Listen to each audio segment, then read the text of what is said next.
Hello, everyone. Good morning, good afternoon, good evening, whenever you're joining us from.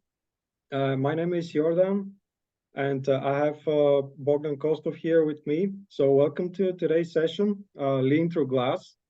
Uh, we play with words, but actually, we're going to present to you a case study of a lean transformation of a company that is in the business of glass railing manufacturing. So here Bogdan will tell you more about their lean journey. So yeah, enjoy the session. Bogdan, over to you. Okay, thank you, Dancho. Good morning and warm greetings and from me, from Bulgaria, from the cultural capital of Bulgaria, Plovdiv. I will have the privilege to share with you this successful story of our friends in Barus Vision. Just a second to share my screen, and I hope everything will be okay.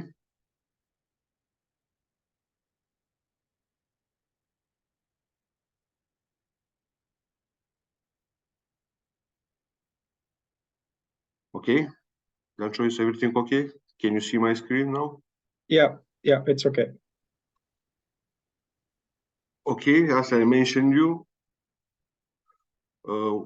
first introduce you myself and our organization. We are Lean Institute Bulgaria, part of Lean Global Network, and founded in 2016 from our managing director, Mr. Vasil Petrov, who also was a project manager of this project. Me, as Dan mentioned, Bogdan Kostov, with more than 20 years in manufacturing, 15 years in practical lean. I was the senior or the leading consultant of this company. So a little bit about the company. Barus Vision is a family company with around 30 employees producing high quality railing systems for private houses and residential buildings. In the last couple of years, they have incredible growth of around more than 200%. And they have shares in almost all European markets.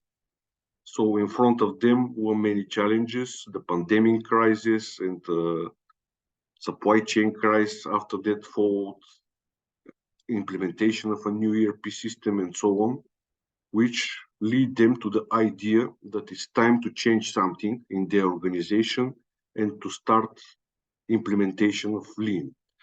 They contact us and together we prepare a program about their future.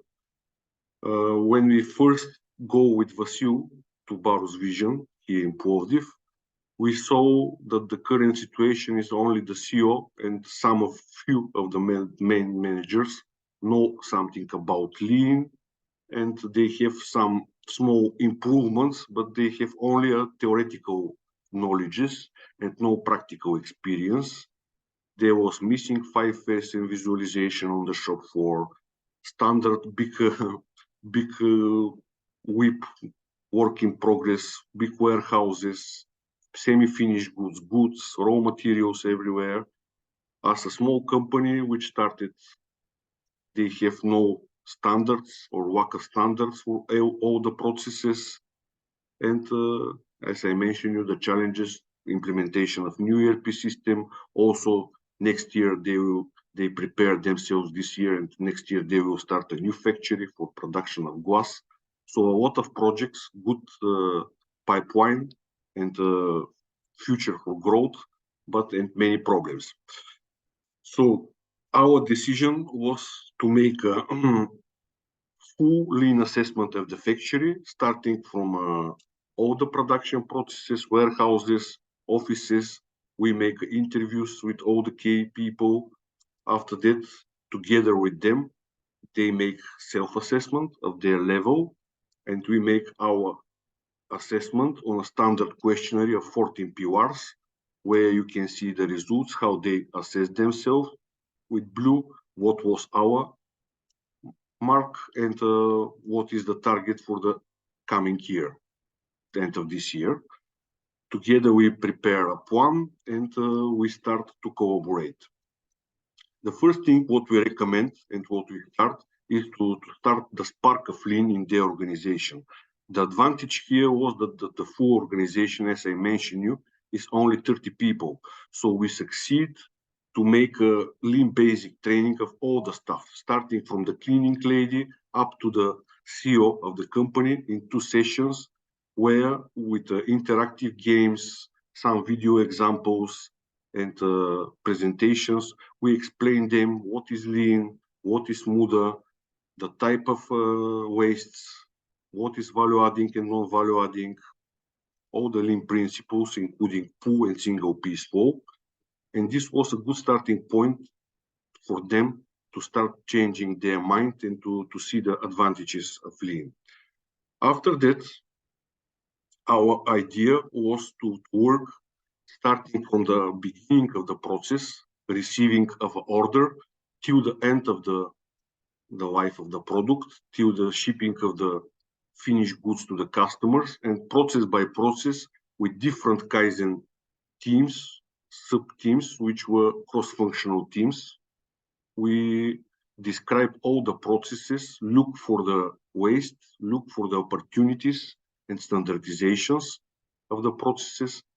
So this was also a good thing that many people from the organization, in fact, who participate in these events and were trained especially on a specific different tools like value stream mapping, process mapping, standardized work, and 5S. So here you can see pictures of the teams which participate in the different events. And this was, as I mentioned you, creation of the champions in the organization, which were the leaders for the next steps in the changing the organization and going to lean production. The key Kaizen breakthroughs, what we found is that many of the processes haven't got a written standards. Each person have a own know-how. For example, here I put the salesperson. They have a 3 salesperson which work on 3 different ways, and there was no common way of communication to the customer. Each use own templates, own blanks to prepare an offer. At the end of the event, we standardize the process. We remove all kinds of wastes and agreed the 3 persons to work on one standardized work with improvement and common way. In production, we found also interesting cases, which I cannot tell you everything, but one of the examples was for one product family, where the product should pass more than 100 meters in production between 4 machines and being transferred between 3 people in production. The productivity was quite low, around 20 pieces per person per day, with distance which I mentioned, you traveled more than 100 meters, and work in progress more than 1,200 pieces. After several attempts and Kaizen events, we receive a result of 800% increase of the productivity. As you see in the picture on the right, we make a single piece flow cell with these 2 CNC machines. We reduce the distance traveled from up to around 4 meters, or 96% improvement. And also the other thing is that we reduce the whip up to 3 pieces, not to 1,200. Things which are not mentioned here is that we also succeed to improve the usage of the materials, the tools for the CNC machines, and so on and so on. But this was a very good start, practical start for the people to see the power of lean and to understand what kind of goals they can reach and what kind of improvements they can expect from lean. In all processes, as I mentioned, there was no standard documents or standard procedures. So step by step, process by process, together with the owners, we developed different blanks, different templates, different SNOPs, and other documents which they agreed to use. This was the important thing, that we not only create the documents, we make them workable and usable for the owners. And this was the base for the next improvements which should come. For example, in production, we found that the production schedule or the production planning is made only by heart or by the feeling and the experience of the production manager. There was no strict procedures, no strict rules how to manage the production schedule. So we introduced the rough cut capacity planning, a simple Excel table where all the products and families, starting from the different weeks, are implemented for the 4 weeks in advantage, and the table calculates you the needed machine hours and the needed personnel, like people. Here's the example, which makes them more rigid planning, and it was the first step for the schedule, for the daily scheduling of the production. Other tool which we implement, as I didn't mention you, but when we go in the company, the big elephant in this moment was the warehouse. The big problems which they have, even that they have a more than 200% growth of the sales in the same time, because of the problems after the pandemic with the supply chain, they triple the warehouse. So the existing warehouse not enough, many materials were put in all available areas in production, and even that was not enough, so they were forced to rent 2 additional warehouses near to the company on some kilometers. But you know, this is additional process to manage transportation, storing, looking for materials, and so on. And the worst case was this, that after the supply chain normalized, they realized that because they kept so big stock on higher prices, they have depreciations of around 25% of the warehouse. So they go to the conclusion that they must manage the stocks better. And the thing what we done together with them was ABC analysis of the stock. After that, we create one for every part of each raw material, and we choose a pilot series of 20 high runners, which we start to manage on Kanban system, which make the process transparent, visual, and easy to recognize is this product available or not. Here, later I will share you, but we have a very good results after the pilot series, some other products, and so the way of working with Kanban was spread to almost all the products in the warehouse and continue to be improved. Of course, after each Kaizen event we make a list with to-do list with running actions which the team should prepare in order the improvements to become sustainable and to receive good results. So for each Kaizen event, we have such a to-do list where clear dates and owners were dedicated, and minimum once per month we go through them together. They go through them together with me to see the results and that everything is in control, and if additional adjustments or improvements are needed. Creating the Kaizen and culture and lean culture in the company, people, the sparks in the beginning become a big fire. So every day the people start to give ideas, and in order to normalize this process or to standardize it again, we create with them, with Barro's Vision Management, such a board where the new ideas of the people to be placed and to be forward to the execution.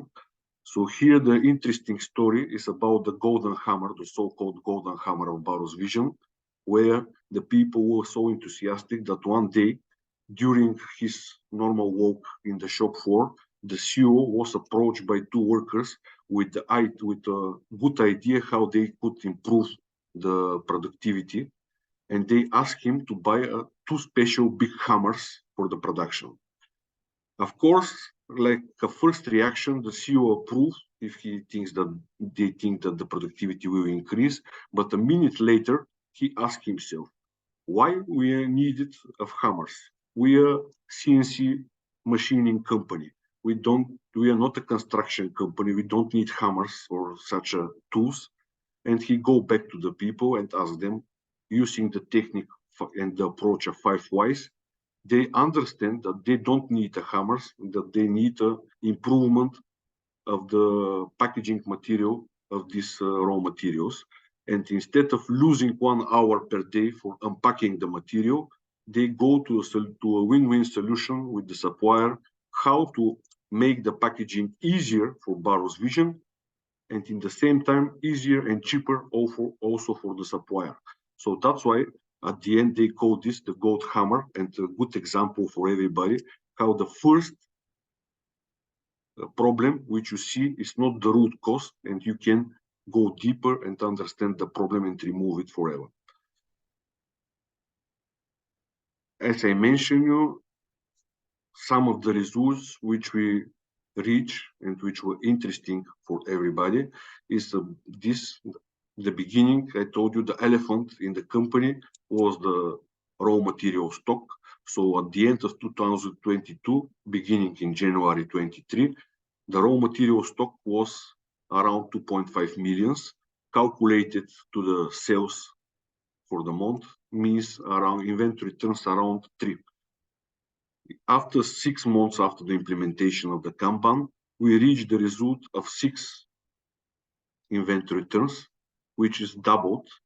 And the plan is till the end of the year to consume all existing raw materials, so moving materials, if we can, of course, and to go to the number of 10, which is 3 times better result from the previous year and a good starting point for the improvements into 2024. Other examples, of course, also removing so many material and reducing the warehouse and the stock. The 2 additional rented warehouses were no longer needed, and this make the process easier for the owners, for the warehouse staff. Process, when we go to R&D process, we make a Kaizen event there of the processes, and we found that 30% of one engineer time is lost for clarifications, emails, and so on between the departments about the new projects. So we succeed to standardize also there the documentation flow and make more than 30% of one engineer free for a new product development instead of using it for waste and not needed processes. With the implementation of the Kanban board, we make the life of the purchaser much easier because the process till then was manual, and more than 50% of his time every day he checks the open orders, the goods in transit, is there something in delay, what quantity to order, and so on. Now with this transparent and visual system, it's easy for everybody to order and to understand is the material enough or not. Other thing about the offers preparation, the process which I started in the beginning was not consistent. One, to prepare an offer for a customer takes around 5 days. Now it's reduced to less than 1 day. So many small steps which have good improvements we're making the production and in the administrative processes, which give them the power and the ability to take the expected growth in the next years with the same number of personnel. Of course, in order, the most difficult thing is to sustain the results. So together with them, we develop company cockpits and a centralized file where we start to create. In the beginning, they haven't got almost any KPIs. Step by step, we create different KPIs which to use to manage right the business. For example, we start with the inventory terms, on-time delivery to the customers, OTIF, sales closing ratio for the offers, inventories accuracy, transport costs, which were depending from the KPI are monitored on monthly, weekly, or a daily basis. for example, production efficiency and attaining to production schedule are monitored on daily basis. The inventory terms is monitored on a monthly basis. So this was the next improvement and the next step in their lean journey in order to sustain the good results which we reach. So in few words, this is the story of Barro's vision. Hope that it can inspire you and show you that there is no big, small companies. Important is to have the people, to train them, and to improve the processes. Wish you good luck in this. Yeah, thanks, Bogdan. It's a very, very exciting and motivating story for me, for sure. Yeah, so we have a question in the chat. So, do you think that the employees are able to run Kaizen events by themselves after you show them how to do after they've seen the process, how it's done? Yeah, this is the main idea of our approach of Lean Institute Bulgaria. We cannot be of 100% of the time and to be 5-10 years together with them. We start to develop leaders at each position, at each administrative process. We start each Kaizen event with training on the specific tools. We show them how the things should be done, learning by doing, of course, not only the theory, but together with them, we make the real projects. And I hope that they will have the freedom from the management and, of course, the power to make the next projects alone. Of course, maybe they will need some additional help again by us, but step by step to become independent and to can manage the business by themselves. Yeah, basically teaching how to fish is better. Yeah, yeah. And this is our adding value for them. Yeah, sure. Okay. One other question. What do you think was the biggest challenge for Barro's? What was the biggest challenge they had to overcome in their lean transformation? The first thing, as I mentioned, the elephant in the room for them was the level of the stock level, of the level of the raw materials which they buy. They saw it like a big problem because of the depreciation of the materials, because of the needed to rent it outside warehouses and so on, which stopped totally their process. In fact, they tripled the warehouse, but again, they haven't got enough materials for the current customer orders, or they cannot find them in which exactly of the 3 warehouses is placed the needed material.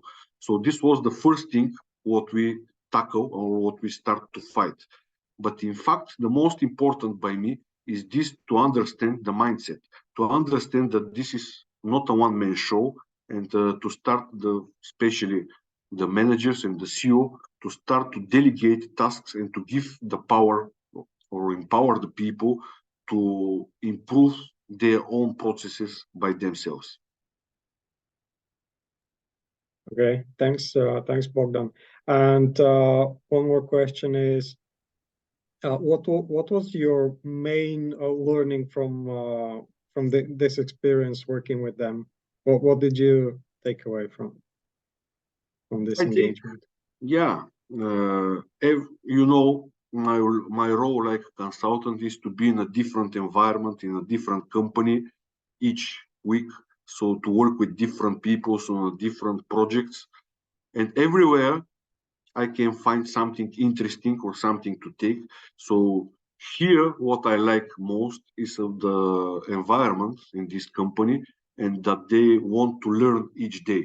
They were passionate, they understand that they have problems, and they want to change them. They have the will and the force and the power to change the situation. Yeah, thanks. Of course, this is the most important thing. If they don't have the willingness to do it, then nothing happens. Okay. So thanks everyone. Hope you enjoyed this session. And yeah, so a lot of sessions coming up today. Hope you enjoy the event. So have a great day. Ciao, and see you Bye soon. from us. Yeah, see you soon.